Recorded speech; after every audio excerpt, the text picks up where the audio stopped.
My Chinese name is Chen Liyou. English name is Joyce. My student number is 26. I'm freshman at NCUE. One more reason to get a good night's sleep by Jeff Iliff. Sleep is something we spend about a third of our lives doing, but do any of us really understand what it's all about? 2000 years ago, Galen, one of the most prominent medical researchers of the ancient world, proposed that while we are awake, our brain's motive force, its juice, will flow out to all the other parts of the body, admitting that but leaving the brain all dried up. But he thought that when we sleep, all this moisture that filled the rays of the body will come rushing back, rehydrating the brain and refreshing the mind. Now, that sounds completely ridiculous to us now, but Galen was simply trying to explain something about sleep that we all deal with every day. See, we all know based on our own experience that when you sleep, it clears your mind, and when you don't sleep, it leaves your mind murky. But while we know a great deal more about sleep now than when Galen was around, we still haven't understood what it is that sleep, of all of our activities, has this incredible restorative function for the mind. So today, I want to tell you about some recent research that may shed light on this question. We found that sleep may actually be a kind of elegant design solution to some of the brain's most basic needs, a unique way that the brain meets the high demands and the narrow margins that set it apart from all the other organs of the body. So, almost all the biology that we observe can be thought of as a series of problems and their corresponding solutions. And the first problem that every organ must solve is a continuous supply of nutrients to fuel all those cells of the body. In the brain, that is especially critical. Its intense electrical activity uses up a quarter of the body's entire energy supply, even though the brain accounts for only about 2% of the body mass. So the circulatory system solves the nutrient delivery problem by sending blood vessels to supply nutrients and oxygen to every corner of our body. You can actually see it in this video here. Here we are imagining blood vessels in the brain of a living mouse. The blood vessels from a complex network that fills the entire brain volume. They start at the surface of the brain, and then they dive down into the tissue itself, and as they spread out, they supply nutrients and oxygen to each and every cell in the brain. Now, just as every cell requires nutrients to fuel it, every cell also produces waste as a byproduct, and the clearance of the waste is the second basic problem that each organ has to solve. This diagram shows the body's lymphatic system, which has evolved to meet this need. It's a second parallel network of vessels that extends throughout the body. It takes up proteins and other waste from the spaces between the cells. It collects them and then dumps them into the blood so they can be disposed of. But if you look really closely at this diagram, you'll see something that doesn't make a lot of sense. So if we were to zoom into the guy's head, one of the things that you will see there is that there are no lymphatic vessels in the brain. But that doesn't make a lot of sense, does it? I mean, the brain is this intensely active organ that produces a correspondingly large amount of waste that must be efficiently cleared, and yet it lacks lymphatic vessels, which means that the approach that the rest of the body takes to clear away its waste won't work in the brain. So how, then, does the brain solve its waste clearance problem?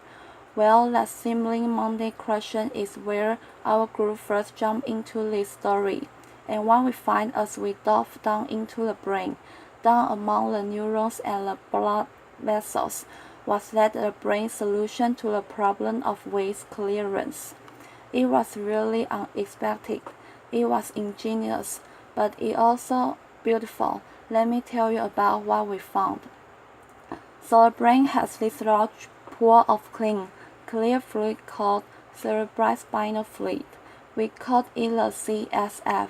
The CSF fills the space that surrounds the brain, and waste from inside the brain make their way out to the CSF, which gets dumped along with the waste into the blood. So in that way, it sounds a lot like the lymphatic system, doesn't it? But what's interesting is that the fluid and the waste from inside the brain, they don't just percolate their way randomly out to these pools of CSF. Instead, there is a specialized network of plumbing that organizes and facilitates this process.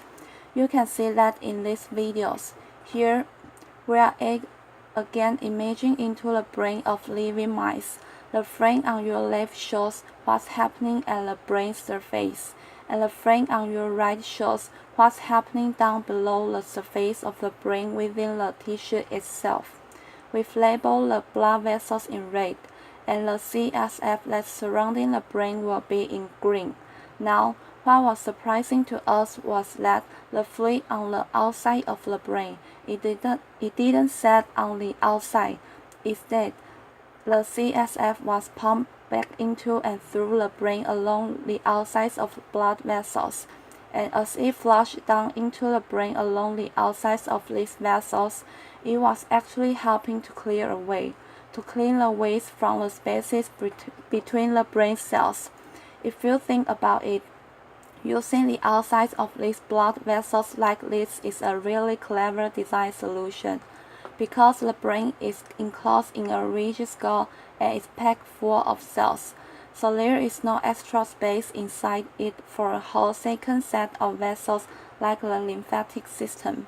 Yet, the blood vessels that extend from the surface of the brain down to reach every single cell in the brain, which means that fluid that's traveling along the outsides of these vessels can gain easy access to the entire brain's volume. So it's actually this really clear way to repurpose one set of vessels, the blood vessels, to take over and replace the function of a second set of vessels, the lymphatic vessels, to make it so you don't need them. And what's amazing is that no other organ takes quite this approach to clear away the waste from between its cells. This is a solution that is entirely unique to the brain. But our most surprising finding was that all of this, everything I just told you about, with all this fluid rushing through the brain, is only happening in the sleeping brain. Here, the video on the left shows how much of the CSF is moving through the brain of a living mouse whilst it's awake. It's almost nothing. Yet in the same animal, if we wait just a little while until it's gone to sleep, what we see is that the CSF is rushing through the brain, and we discover that at the same time when the brain goes to sleep, the brain cells themselves seem to shrink, opening out spaces in between them, allow fluid to rush through and allowing waste to be cleaned out. So it seems that Galen may actually have been sort of on the right track when we wrote about fluid rushing through the brain when sleep came on. Our own research, now is 2,000 years later, suggests that what's happening is that when the brain is awake and is at its most busy, it puts off clearing away the waste from the spaces between its cells until later, and then when it goes to sleep and doesn't have to be as busy, it shifts into a kind of cleaning mode to clear away the waste from the spaces between its cells, the waste that accumulate throughout the day. So it's actually a little bit like how you or I, we put off our household chores during a work week when we don't have time to get to it, and then we play catch up on all the cleaning that we have to do when the weekend rolls around. Now, I've just talked a lot about waste clearance, but I haven't been very specific about the kinds of waste that the brain needs to clear during sleep in order to stay healthy. The waste product that this recent studies focus most on is amyloid beta, which is protein that's made in the brain all the time. My brain's making amyloid beta right now, and so is yours. But in patients with Alzheimer's disease, amyloid beta builds up and aggregates in the space between the brain cells, instead of being cleared away like it's supposed to be, and is this build-up of amyloid beta that's thought to be one of the key steps in the development of the terrible disease. So we measure how fast amyloid beta is cleared from the brain when it's awake versus when it's asleep, and we found that indeed, the clearance of amyloid beta is much more rapid from the sleeping brain. So if sleep then is part of the brain's solution to the problem of waste clearance, then this may dramatically change how we think about the relationship between sleep, amyloid beta, and Alzheimer's disease. A series of recent clinical studies suggest that among patients who haven't yet developed Alzheimer's disease, worsening sleep quality and sleep duration are associated with a greater amount of amyloid beta building up in the brain. And while it's important to point out that these studies don't prove that lack of sleep or poor sleep cause Alzheimer's disease, they do suggest that the failure of the brain to keep its house clean by cleaning away waste like amyloid beta may contribute to the development of conditions like Alzheimer's. So, what this new research tells us then is that the one thing that all of you already knew about sleep, that even Galen understood about sleep, that it refreshes and clears the mind, may actually be a big part of what sleep is all about. See, you and I, we go to sleep every single night, but our brains they never rest. While our body is still and our mind is working in dreams somewhere, the elegant machinery of the brain is quietly hard at work cleaning and maintaining this unimaginably complex machine, like our housework. It's a dirty and a thankless job, but it's also important. In your house, if you stop cleaning your kitchen for a month, your home will become completely unlivable very quickly. But in the brain, the consequences of falling behind may be much greater than the embarrassment of dirty countertops, because when it comes to cleaning the brain, it is the very health and function of the mind and the body that's at stake, which is why understanding these very basic housekeeping functions of the brain today may be critical for preventing the treating disease of the mind tomorrow. Thank you. Applause.